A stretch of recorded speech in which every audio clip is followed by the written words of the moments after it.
રાપર તાલુકામાં ટેકાના ભાવે રાયડાના વેચાણ માટે 3,750માંથી 50% ખેડૂતો બોગસ નીકળ્યા. સેટેલાઇટના સર્વેમાં સમગ્ર કૌભાંડ બહાર આવ્યું. કચ્છના ખેતીવાડી અધિકારીને શંકા જતા તેમને સેટેલાઇટ સર્વે કરવામાં આવ્યો, જેમાં 50% ખેડૂતોના ખેતરમાં રાયડાનું વાવેતર ન હોવા છતાં ટેકાના ભાવ મેળવવા માટે તેમને રજીસ્ટ્રેશન કરાવ્યું હતું, તે રદ કરવામાં આવ્યું છે.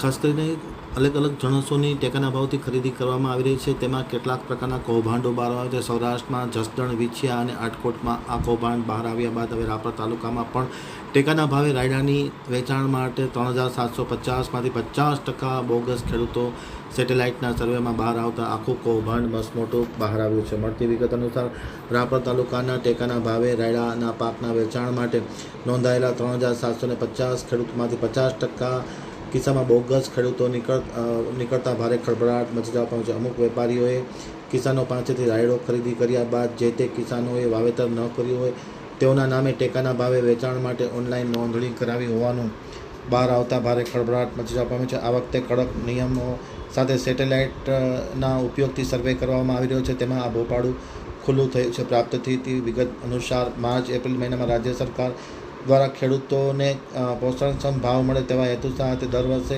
અલગ અલગ પ્રકારની જણસ છે જે ટેકાના ભાવે ખરીદી કરતી હોય છે. જેમાં તાલુકામાંથી રાયડાની ખરીદી માટેનું ઓનલાઈન નોંધણીની પ્રક્રિયા કરાઈ હતી, જેમાં 3,750 ખેડૂતોએ રજીસ્ટ્રેશન કરાવ્યું હતું.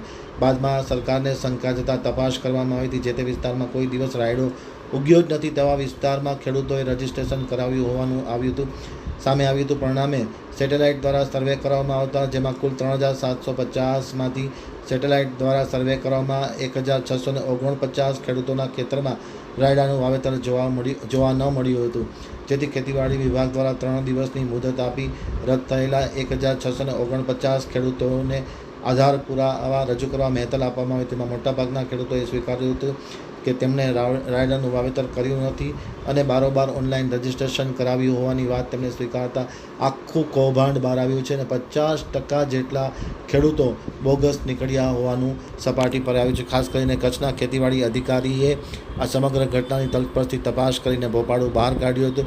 કૃષિ મંત્રી રાઘવજી પટેલની સીધી સૂચના અને નેતૃત્વ હેઠળ આ કૌભાંડ બહાર આવ્યું છે.